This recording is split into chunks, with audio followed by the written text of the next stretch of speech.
بسم اللہ الرحمن الرحیم۔ پیارے نبی حضرت محمد صلی اللہ علیہ وآلہ وسلم نے ہندوستان کا ذکر فرمایا اور ارشاد کیا، ضرور تمہارا ایک لشکر ہندوستان سے جنگ کرے گا، اللہ ان مجاہدین کو فتح عطا فرمائے گا حتیٰ کہ وہ ان کے بادشاہوں کو زنجیروں میں جکڑ کر لائیں گے، اور اللہ ان کی مغفرت فرمائے گا۔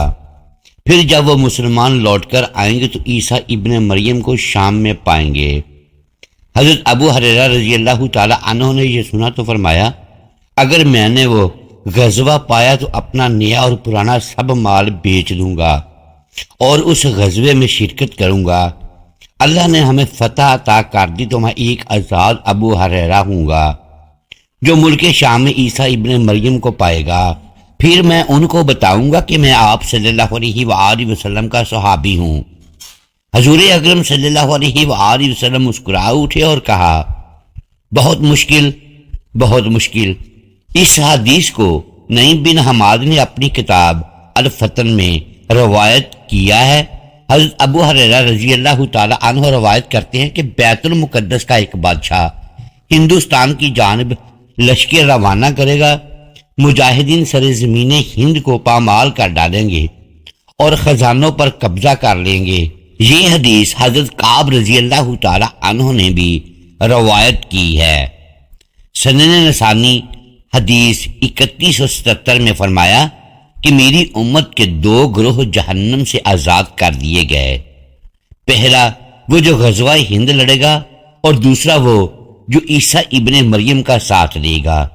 ایک اور حدیث ہے کہ خراسان سے ایک ایسا لشکر نکلے گا جس کے ہاتھ کالے جھنڈے ہوں گے، کوئی طاقت ان کو روک نہیں سکے گی اور یہ لشکر ہندوستان کو فتح کر لے گا، پھر ایلیا یعنی بیت المقدس میں جا کر رکھے گا۔ یہ حدیث حضرت ثوبان رضی اللہ تعالی عنہ نے روایت کی۔ تین حدیثوں کا مفہوم درج ذیل ہے۔ ایک زمانہ آئے گا کہ عرب انتہائی غیر مستحکم ہوں گے تو اللہ ایک غیر عرب قوم کو اٹھائے گا جو ہتھیاروں اور لڑائی میں عربوں سے بہتر ہوگی اور ہندوستان پر قبضہ کرے گی۔ نبی کریم صلی اللہ علیہ وآلہ وسلم نے فرمایا، میں ہند سے نہیں ہوں مگر ہند مجھ سے ہے۔ نبی کریم صلی اللہ علیہ وآلہ وسلم نے فرمایا، جو لوگ آخری زمانے میں شام میں ہوں انہیں چاہیے کہ زیر زمین گھر بنائیں۔ نعمت اللہ شاہ ولی رحمت اللہ علیہ فرماتے ہیں، غزوہ ہند کے دوران دریا اٹک 3 دفعہ خون سے لال ہو جائے گا، سرحد کے غازیوں سے زمین کانپے گی، دلی اور کشمیر فتح ہوگا اور امام مہدی کا خیمہ غوطہ میں ہوگا۔ غزوہ ہند آخری فیصلہ کن معرکہ ہوگا۔ مولانا مودودی رحمت اللہ علیہ نے فرمایا، پاکستان کو بالآخر ایسا صالح اور دانش مند فرما روا ملے گا جو پاکستان کو غزوہ ہند کے قابل بنا دے گا، مگر اس کی مخالفت سب سے زیادہ مولوی ہی کریں گے۔ میرے نبی کریم صلی اللہ علیہ وآلہ وسلم نے فرمایا کہ غزوہ ہند میں شریک ہونے والا افضل الشہداء ہوگا۔ درجے بالا فرامین سے غزوہ ہند کی نوعیت جاننے میں یقیناً مدد ملی ہوگی۔ سادہ الفاظ میں جو تاریخ میں غزوہ ہند کی بیان کر سکتا ہوں وہ یہ ہے، غزوہ ہند ایک ایسی جنگ ہے جس میں تمام ہندوستان کو مسلمان از سر نو فتح کر لیں گے۔ یہ ایک مکمل فتح ہوگی جس میں ہندوستان کے تمام سردار بیڑیوں میں جکڑ جائیں گے۔ غالب امکان یہ ہے کہ یہ جنگ حضرت مہدی کی سربراہی میں لڑی جائے گی اور بڑھتے بڑھتے بالآخر تمام دنیا پر حضرت مہدی اسلام میں اقتدار قائم کر دیں گے، جس کے بعد حضرت عیسیٰ ابن مریم کا نزول ہوگا جو آخری جنگ آرمے گارڈن پر منتج ہوگا۔ ایک سوال جو غزوہ ہند کے بارے میں پوچھا جاتا ہے وہ یہ ہے کہ غزوہ اس جنگ کو کہا جاتا ہے جس میں حضور اکرم صلی اللہ علیہ وآلہ وسلم شریک ہوں، تو اب تو پیارے نبی رحلت فرما چکے ہیں، تو اس جنگ کو غزوہ کیوں کہا گیا؟ اس کا ایک جواب تو یہ ہے کہ پیارے نبی صلی اللہ علیہ وآلہ وسلم غزوہ موتہ میں شریک نہیں تھے، مگر پھر بھی اس کو غزوہ کہا جاتا ہے۔ اس کا دوسرا جواب یہ ہے کہ حضرت مہدی چونکہ حضور اکرم صلی اللہ علیہ وآلہ وسلم کے نائب اور امتی ہیں اور ان کا مقصد پیارے نبی صلی اللہ علیہ وآلہ وسلم کی ہی رحمت العالمین کی صفت کو تمام عالم پر نافذ کرنا ہے، لہذا ان کی موجودگی کا سبب اس کو غزوہ قرار دیا گیا۔ اور تیسرا اس کا جواب یہ ہو سکتا ہے کہ پیارے نبی صلی اللہ علیہ وآلہ وسلم چونکہ اس غزوہ کی تمام معلومات دیں اور عہد لیا کہ جو زندہ رہے وہ اس غزوے میں ضرور شریک ہو، تو نبی پاک صلی اللہ علیہ وآلہ وسلم کی اس بیعت نے ان کو اس غزوے کا سربراہ بنا دیا اور یہ جنگ غزوہ قرار پائی۔ پیارے نبی صلی اللہ علیہ وآلہ وسلم کے زمانے میں خراسان ایک بہت وسیع علاقے کا نام تھا۔ اس میں ایران، افغانستان، پاکستان، مالاکنڈ، ایجنسی اور وسطی ایشیا ریاستیں شامل تھیں۔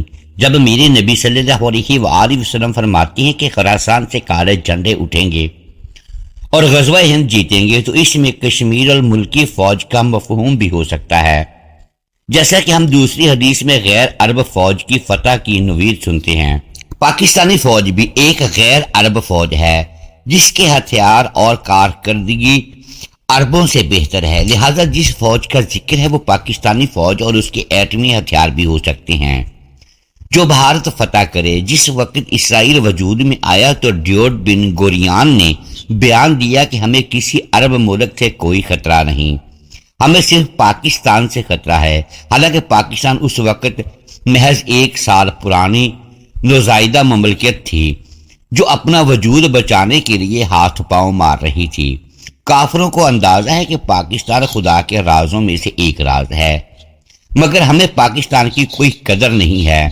ایک بات یہاں قابل غور ہے کہ پاکستان کبھی بھی ہندوستان کے خلاف کارروائی نہیں کرتا، ہندوستان ہی کبھی ہمارا پانی روکتا ہے، کبھی ہمارا مشرقی حصہ جدا کرتا ہے، کبھی بمباری کرتا ہے، کبھی دہشت گردی کرواتا ہے اور کبھی الزامات لگاتا ہے۔ لہٰذا اگر کسی کے ذہن میں یہ خیال ہے کہ چونکہ ہمارے نبی صلی اللہ علیہ وآلہ وسلم نے فرما دیا تو ہم بلا وجہ غزوہ ہند کا محاذ کھول کر مذہبی فریضہ نبھائیں گے، تو یہ خام خیالی ہے۔ آپ دیکھ لیجئے کہ فساد کا آغاز بھارت کی جانب سے ہی ہوگا، جو کہ بھارت کا ایک مستقل رویہ ہے، اور پاکستان کی دوستی کی ہر کوشش اور امن کی ہر آشا رائیگاں جائے گی۔ یہ بات بھی ذہن میں رہنی چاہیے کہ کالے جھنڈے، پیلے جھنڈے، کالی ٹوپیاں، حضرت عیسیٰ ابن مریم کا حلیہ، حضرت مہدی کا حلیہ، یہ سب وہ چیزیں ہیں جو احادیث کی روشنی میں کوئی بھی خود تیار کر کے کوئی بھی دعویٰ کر سکتا ہے۔ یہ سب میک اپ سے بھی ہو سکتا ہے۔ ان چیزوں کو حتمی مان کر فیصلہ کرنا بیوقوفی ہے۔ ہمیں جو چیز اصل حضرت عیسیٰ علیہ السلام اور اصل حضرت مہدی علیہ السلام کی پہچان کرائے گی وہ ان کی تعلیمات، ان کا جذبہ اور ان کا ایمان ہوگا۔ یہ قیامت کا آخری دور ہے۔ اس وقت دھوکہ کھانے والوں کے لیے یہ موقع نہیں ہے کہ تمہیں ہٹا کر اوروں کو لے آئیں گے۔ ہم نے اگر اپنی کسی غلطی سے اللہ کے پلان میں خلل ڈالا تو ہمارے لیے معافی نہیں ہے۔ اس لیے بڑے ہوش و حواس سے فیصلہ کیجئے۔ قرآن روز اپنی مادری زبان میں پڑھیے تاکہ آپ اس کتاب الہی کی روشنی میں صحیح لوگوں کو پہچان سکیں۔ بعض لوگ محمد بن قاسم کے ہندوستان پر حملے کو غزوہ ہند مانتے ہیں، لیکن یہ بات درست نہیں ہے۔ یوں تو محمود غزنوی نے بھی جب بھی ہندوستان پر حملہ کیا ہمیشہ غزوہ ہند کی ہی نیت باندھی، لیکن وہ 17 حملے غزوہ ہند نہیں تھے۔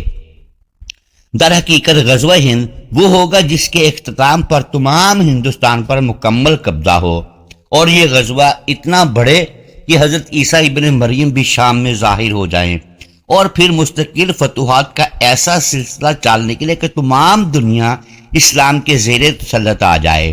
غزوہ ہند کے بارے میں جب ہم تمام تر تجزیوں کا معائنہ کرتے ہیں تو یہ بات صاف نظر آتی ہے کہ ایسی منظم، کامیاب اور متحد جنگ کے لیے ایک متفق علیہ کمانڈر اور ایک مستحکم اقتصادی قوت بہت ضروری ہے، جبکہ جو صورتحال ہمیں نظر آ رہی ہے اس میں مسلم ممالک کے حکمران کسی پالتو جانور کی طرح کافروں کے قدموں میں لوٹ رہے ہیں۔